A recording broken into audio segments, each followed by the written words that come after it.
mở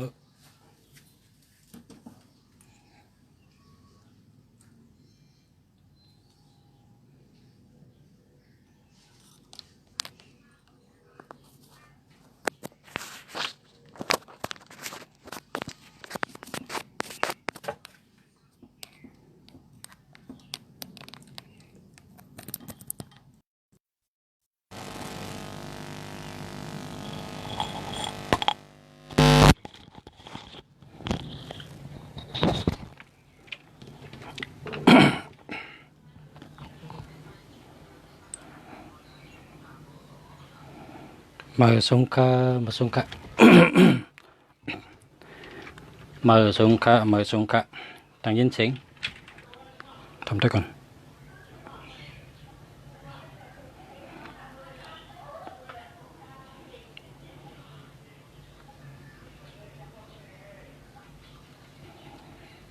mở xuống ca nè đang yên tĩnh ha có ai tâm biết tĩnh lý hắcปีน้องเฮานะมาสงคามาสงคาได้ยินนะมาสง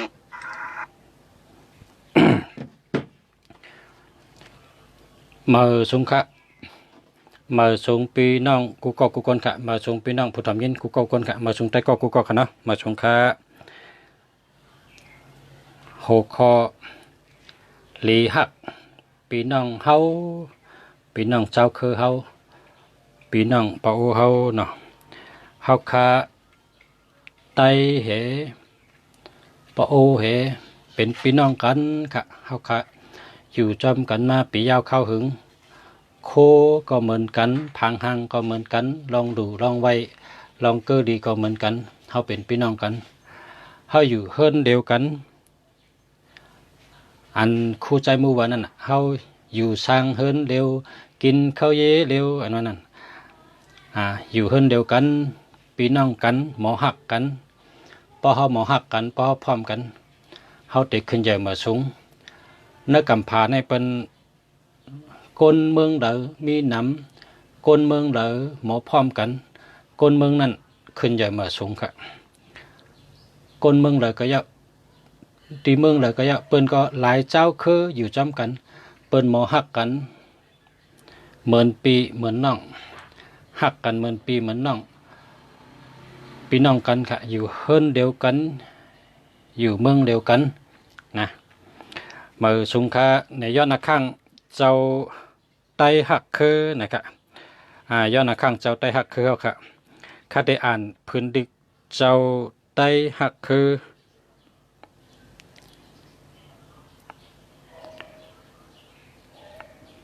คำกะ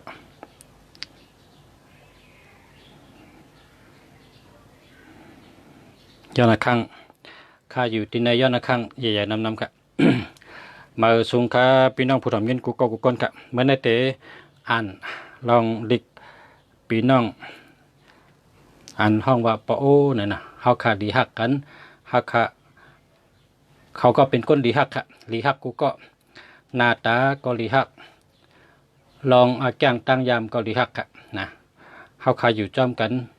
วันเฮาขาก็จับกันอย่างจอมกันมาเฮาขาหักเตะเขาก็หักเขาก็หักเขานั่นเนี่ยหักต่อหักกันในรีเดเปิลนะเจ้าปทลงสอนว่าเมหักพร้อมจ่อยนะหักกันพร้อมกันจ่อยกันนะ มันดีกูเมลค่ะเนาะมาสงคาปีน้องปะโอนะเนื้อสึกปืนเต็มไว้อันคาไหลหันลิกโหในย้อนไหลอ่านเต็มไว้หาไหลคู่กันว่าเฮาขะเป็นคนอยู่จอมกันมาปียาวเข้าหึงเฮาขาหักกันอยู่จอมกันเหมือนปีออกน้องเป็นกันเหมือนก้นเฮินเดียวกันเตะค่ะเตเมื่อปีเหง7 ปาก 81นะเหง7 ปาก 81 1781พี่น้องปะโอนะพี่น้องปะโอ เจออันอยู่เศร้าในเมืองสัตถุงในเมืองสัตถุงเมืองมานปอดเตอเขาหนังกันตึกกันพันกันแลตึกกันดังมอนเขาไล่ตึกกันพันกันดังมอนเขาไล่ก้านซึกมอนเฉจุมอันก้านซึกมอนนั้นไล่ไปขึ้นมาตังเมืองไตเฮาขุนสมุกอ่อนโหนะขุนนั้นก่อนอ่อนขึ้นมาในเมืองไตเนี่ยชื่อว่าขุนสมุกอ่อนโหโจปันโจกันไปขึ้นมาในเมืองไตเฮามาย้อนปึงโฮมปึงโพยปึงปรมีเตอโฮมเงาเจ้าผ้าหลงเฮาเจ้าผ้าหนองหวอนเจ้าผ้าหนองวอนก็ถามว่าชูเจ้ายามเฮ็ดกินการสังฆาเขาพี่น้องปะโอจังตอบว่าเฮาคาเฮ็ดสนเนงสนตองอยู่จอมห้วยจอมลอยคาว่าเจ้านั้นเจ้าผ้าหนองบอนก็ไล่เมตตาเจรีก็เปิดหันพี่น้องปะโอไปตีไม่มาหาตีกัดมาปึงห่มปึงโพยเจ้าผ้าหลงเฮา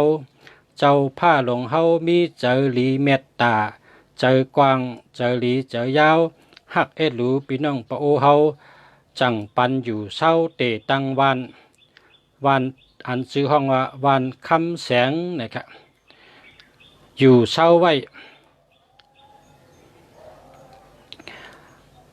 พี่น้อง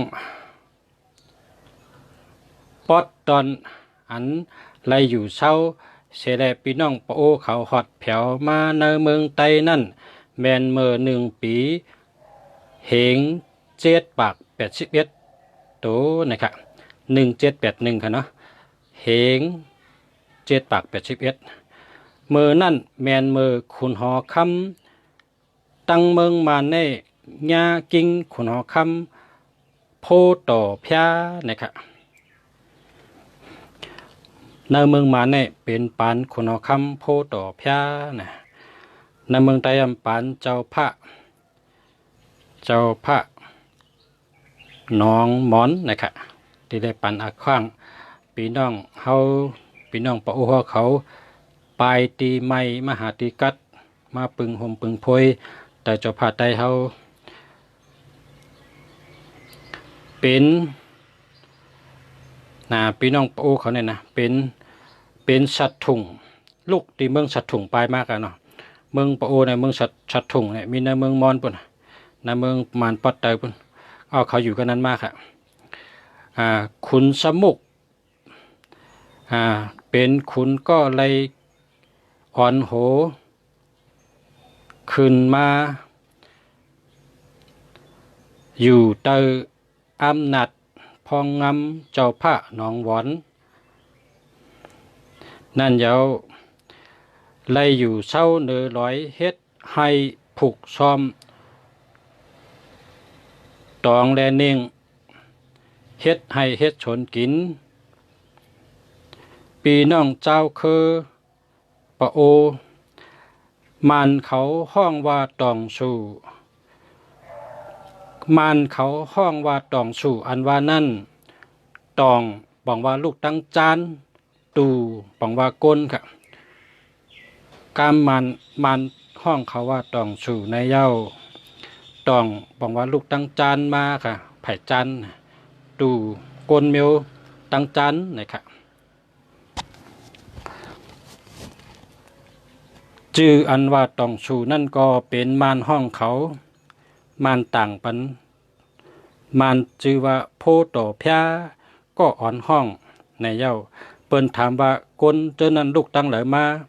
ลูกตั้งจานมาในค่ะคำไตเขาตั้งจานปังว่าตอง เฮ็ดนั้นเจ้าผ้าใต้จังมักมันปันติอยู่เขาเมื่อเหลียวปีน้องปะโอเขาก็ปีน้องปะโอเขาก็เรียกชื่อว่าเป็นปะโอเป็นชื่อไต้เฮาเต้ โอ้ลูกดีกำไตเฮามาอันเป็นจื่อเจ้าผ้าเขาห้องเจ้านั่นเยา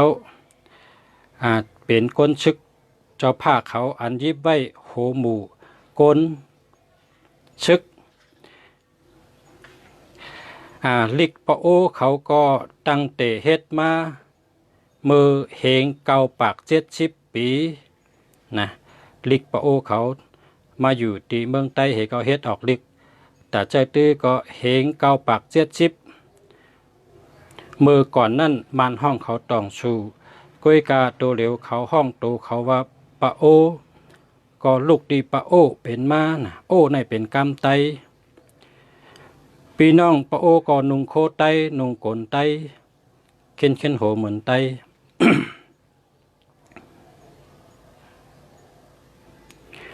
นุงเชอไตนุงโคไตพิงเงพิงตุงก็เหมือนไตให้กองกลยาวเหมือนไตค่ะ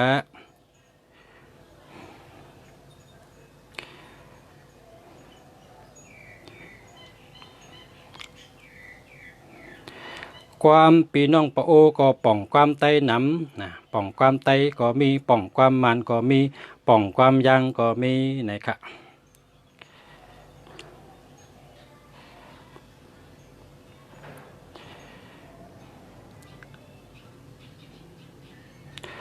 โอ้อันว่านั่นลูกดีความไตเฮามาเป็นความไตอันเจ้าผ้าเขาขอดพอดเป็นโหซึกอันกุ้มไว้ซึกหาก็เลยว่าเป็นผู้ยิบซึกผู้อันอุบซึกเลยหาก็นะเพราะเป็นปานไม่เร็วก็โหมุกโหหมู่โหแถวโหจุ้มจังนั้นกะก้อยกามากุปอกในเจ้าผ้าเขาว่าโอ้ในยิบซึกไว้หาก็กุมทิ้งได้หาก็เพราะว่ามีแต่เปหาก็ในห้องว่าขุนโอปองว่าโอนะก้นซึกสาวหาก็เป็นโหภูกุ้มโหแลก้นซึกมี1 ปากสาวหาก็ความไตห้องว่าโหมเนี่ยโหมมาตึด2ว่าเพชรโหมนะปโอก็เป็นโหมนะภูกุ้มซึกโหมก้นซึกมี3 เหง1 ปากสาวหาก็อันนั้นห้องว่าหุ่งก็ปังว่านกหุ่งนั่นค่ะเนาะหุ่งตัวเดียวกันครับนกหุ่งเพราะว่าเต็ม1 หุ่งจังไรห้องว่า1 ตับผู้อันกุมหุ่งตั้งเสียงนั่นห้องว่าเสือในเย้ากอบนั้นจือเจ้าจอมไต้เมื่อก่อนนั่นผู้ก้อนตับซึกผู้ยิบซึกผู้ก้อนซึกห้องว่าจอมเลยขอดพอดนั่นเชแลชงชุดห้องว่าเสือในกำนำจือไต้ก็ปลาเสือไว้เมื่อก่อนนั่นย้อนเป็นผู้ก้อนตับซึกตั้งเชิงแลกำนำจังว่าเสือในอยู่ซึกปุนตาแถมแห้งแทงซ้ำผู้ก้อนซึก1 ปากห้องปากผู้ก้อนซึก1 เหงห้องว่าเหงจอมลอยปึงขอดพอดตับซึกไตเมื่อก่อนยามเป็นเคอก้นซึกหาก้อนนั่นจังห้องว่าโอ้ในเย้าในแรกเรียกไล่ว่าเป็นเคอปะโอยามเหลียวเย้าจำหนังปีน้องเฮาปีน้องปะโอเขาแลกมาเป็นปะโอในเย้าในเนาะ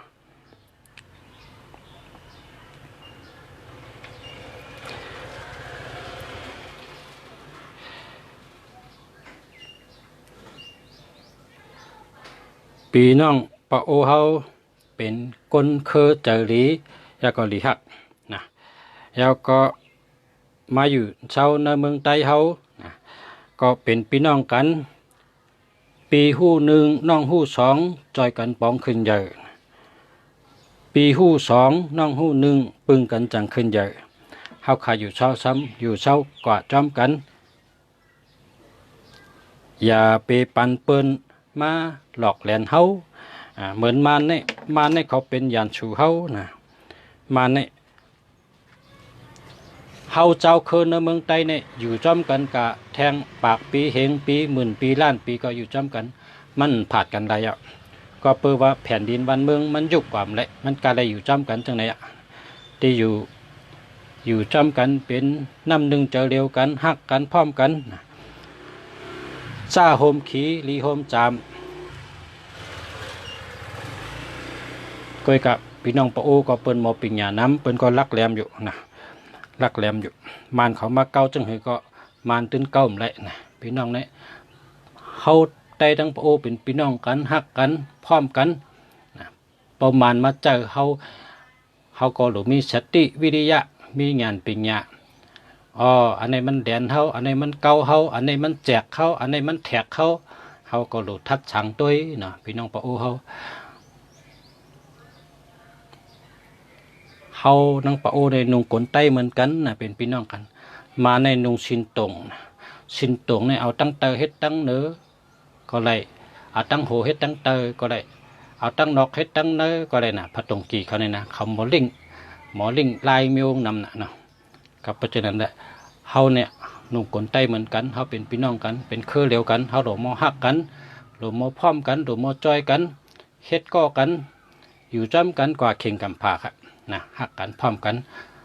เมหักพร้อมจอยนะหักกันพร้อมกันจอยกันอยู่จ้ำกันเปียวๆมันเชื่อค่ะเนาะมาสูงค่าอันนี้ข้อนี้ลองปีน้องปะโอเฮาเข้ามาในเมืองไต้เมื่อปีแล้วนะครับเนาะมาสูงค่าย้อนชูเฮขึ้นใหญ่มาสูงอยู่ดีมีเงินห่างดีกึกปืนกูก็กูคนค่ะมาสูงค่า